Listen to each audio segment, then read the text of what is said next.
To family. आप सबका मेरे चैनल पर स्वागत है। कल हमने अयोगवा के बारे में पढ़ा था।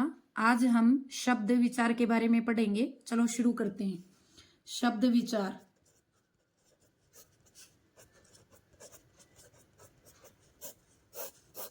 तो सबसे पहले हमें ये पता होना चाहिए कि शब्द किसे कहते हैं या शब्द क्या होता है।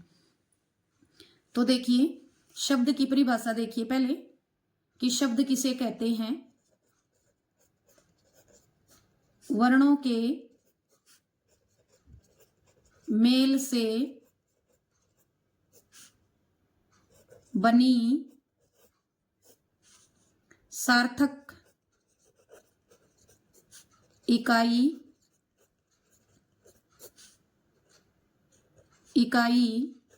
को क्या कहेंगे? हम शब्द कहेंगे। वर्णों के मेल से बनी सार्थक इकाई को हम क्या कहेंगे? शब्द कहेंगे।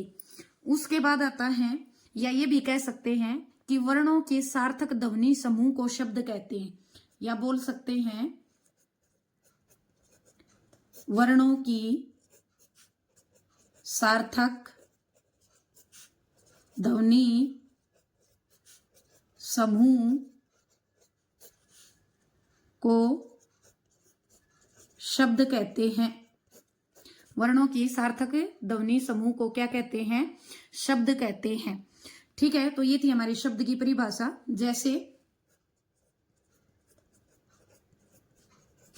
नदी, पानी, रोटी आदि। अब ये नदी है, ये एक सार्थक शब्द है, क्योंकि हमें पता है कि नदी का अर्थ क्या होता है? सरिता होता है, तटीनी होता है।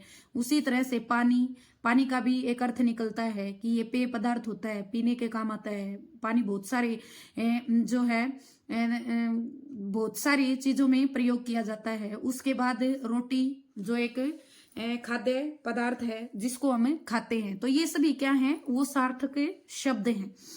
अब क्या कह रहा है कि वर्णों की सार्थक का मतलब होता है कि वर्णों के मेल से जो शब्द बनता है ना, वो सार्थक होना चाहिए। ठीक है, तभी वो वर्णों की जो सार्थक ध्वनि है वो क्या कहलाती है? शब्द कहलाती है। जैसे हमारे पास ये है नदी को ही देखिए, नदी तो न हलंत प्लस ए प्लस द हलंत प्लस ई। ठीक है, तो ये जो वर्ण है इनके मेल से क्या बनी है? एक सार्थक इकाई बनी है। क्या बनी है? एक सार्थक इकाई बनी है, जो क्या कहलाती है? वो शब्द कहलाती है। उसके बाद चलो, ये तो हमारा था शब्द। उसके बाद पढ़ते हैं हम शब्द की विशेषताएं। शब्द की विशेषताएं।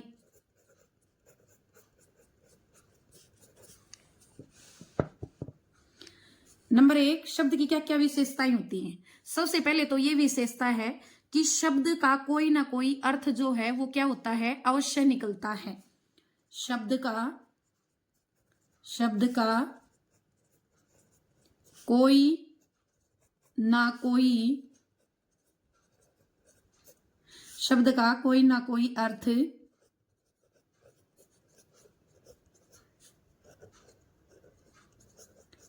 अवश्य निकलता है, अवश्य होता है।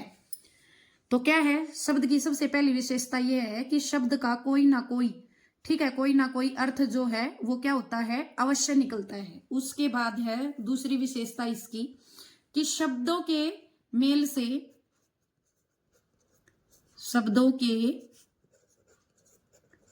से वाक्य और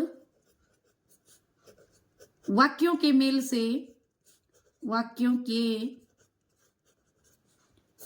से भाषा बनती है। वाक्यों के मेल से भाषा बनती है। शब्दों के मेल से क्या बनते हैं? वाक्य बनते हैं। और वाक्यों के मेल से क्या बनती है? भाषा बनती है। इसकी तीसरी विशेषता पढ़ेंगे। सभी शब्दों के वर्णों का जो क्रम होता है ना, वो निश्चित होता है। सभी शब्दों के वर्णों का क्रम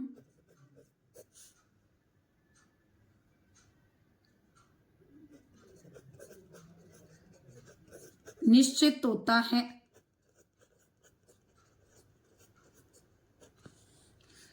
सभी शब्दों का जो क्रम है, ठीक है, क्रम जो है वो क्या होता है, वो निश्चित होता है। कैसे होता है, देखिए, अगर एक शब्द को लेते हैं, जैसे हमारे पास है पर्वत, तो इसका मतलब क्या होता है, पहाड़ होता है, गिरी होता है, शैल होता है। अगर हम इसके पर्वत के अंदर जितने भी वर्णों का प्रयोग हुआ है, उन वर्णों का अगर हम क्रम बदल दें, ठीक है, आगे पीछे उनको कर दें, तो ये क्या हो जाएगा, निरर्थक हो जाएगा। जैसे मैंने पहले ये कर दिया, अब ये इस शब्द का कोई अर्थ नहीं निकलता, कोई अर्थ नहीं निकलता। या मैं इसका कर दूं क्रम, जैसे मैंने फिर से चेंज कर दिया, मैंने इसका ये क्रम कर दिया वर्णों का, ठीक है, तो फिर भी ये शब्द क्या रहेगा, ये शब्द निरर्थक रहेगा। क्या होगा, निरर्थक होगा। तो शब्द की विशेषता क्या है कि सभी शब्दों के वर्णों का जो क्रम होता है ना, वो क्या होता है, निश्चित होता है। उसके बाद आगे पढ़ेंगे, कई बार हमने क्वेश्चन पढ़ा है कि शब्द और पद में अंतर स्पष्ट कीजिए। कई बार 10वीं कक्षा की परीक्षा में भी 2 नंबर में ये क्वेश्चन पूछा जाता है, और कई बच्चों को कंफ्यूजन होता है, वो शब्द और पद के बीच में क्या नहीं कर पाते, अंतर नहीं कर पाते, जबकि शब्द और पद दोनों ही यहाँ पे अलग अलग चीजें हैं। कैसे, देखो, शब्द का तो मैंने तो आपको बता ही दिया है कि वर्णों के मेल से बनी जो सार्थक इकाई है, वर्णों के मेल से बनी सार्थक इकाई को शब्द कहते हैं। ठीक है, ये तो हो गया शब्द किसे कहते हैं। और जब ये शब्द व्याकरणिक नियमों में बंद कर वाक्य में प्रयोग होते हैं, तो ये क्या कहलाते हैं, पद कहलाते हैं। जब शब्द व्याकरणिक इकाई में बंद कर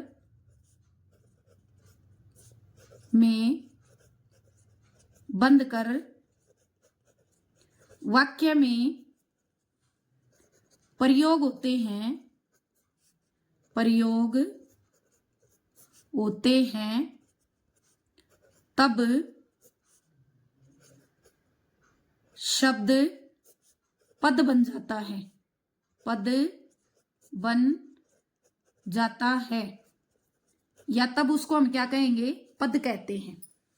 कैसे, देखो, अब हमारे पास है, जैसे शब्द है हमारे पास राम, कलम, पत्थर।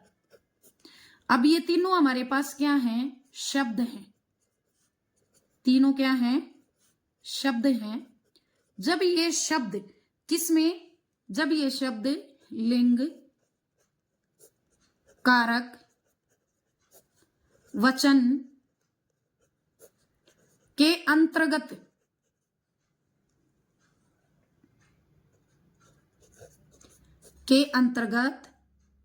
बंद कर वाक्य में जब प्रयोग होंगे ना, तो वो क्या कहला देंगे, वो पद कहलाएंगे। जैसे राम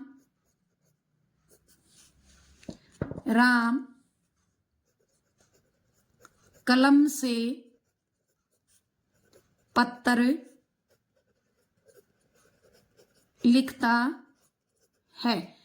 अब ऊपर देखिए, ये तीनों क्या थे, शब्द थे। अब ये किसमें जो है, ये लिंग, वचन, काल, कारक में बंद करे, व्याकरणिक नियमों में बंद करे। जब ये किस में प्रयोग हुए, वाक्य में प्रयोग हुए, तो अब ये शब्द नहीं है, अब ये क्या है, ये पद है। कलम, राम, पत्र। अब राम क्या है, इधर करता है, कलम से कर्ण कारक है, पत्र क्या है? कर्म है। और लिखना क्या है या लिखता क्या है? क्रिया है।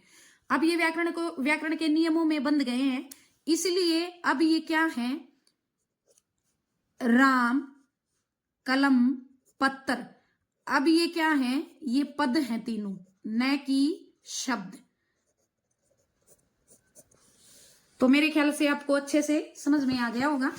अब कई बार ये शब्द और पद की परिभाषा अच्छे से समझ में आ गई होगी। अब हम शब्द और पद के कुछ शब्द और पद के बीच में अंतर पढ़ेंगे। ठीक है, ये एक साइड जैसे हमने लिख दिया शब्द और इधर हमने लिख दिया पद। अब एक एक तो ये हो गया इनकी परिभाषाएं, जैसे एक एक अंतर तो इनके अंदर ये हो गया। दूसरा अंतर देखिए कि शब्दकोश में, शब्दकोश जो हमारे शब्दों का भंडार होता है, जिसको हम इंग्लिश में डिक्शनरी बोलते हैं, शब्दकोश में शब्द होते हैं, शब्द होते हैं। ठीक है, पद नहीं होते। पद शब्दकोश में नहीं होते। ठीक है, ये था कि हमारा जो शब्दकोश है उसके अंदर शब्द होते हैं, पद नहीं होते शब्दकोश के अंदर। दूसरा देखिए,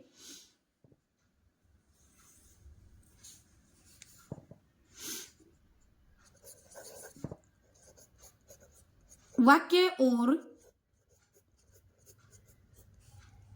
भाषा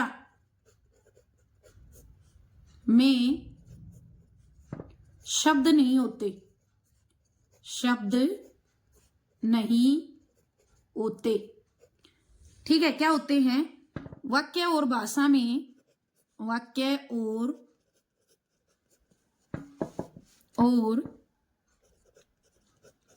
भाषा में पद होते हैं।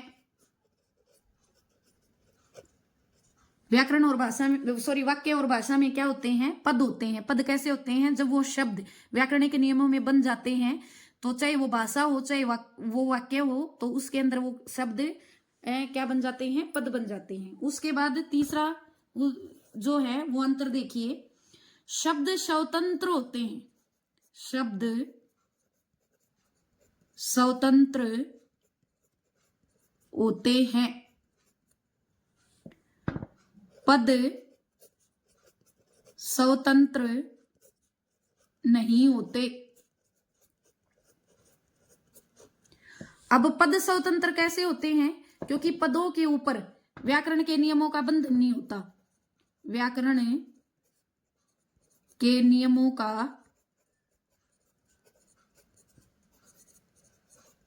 बंधन नहीं होता, नहीं होता। जबकि पद व्याकरणिक, जबकि पद व्याकरणिक इकाई में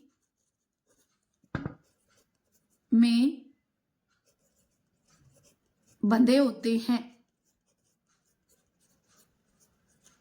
बंधे होते हैं। क्या है कि शब्द स्वतंत्र होते हैं। स्वतंत्र क्यों होती हैं? क्योंकि व्याकरण के नियमों का इनके ऊपर कोई बंधन नहीं होता, जबकि हमारे पद जो होते हैं इनके ऊपर व्याकरण के नियमों का बंधन होता है। तो आज के लिए इतना ही। आशा है कि आपको अच्छे से समझ में आया होगा कि शब्द किसे कहते हैं, शब्द और पद के बीच में क्या अंतर होता है। शब्द और पद दोनों अलग अलग चीजें हैं। अगर आपको मेरी वीडियो अच्छी लगी हो तो इसे लाइक करें, शेयर करें और सब्सक्राइब करें। धन्यवाद।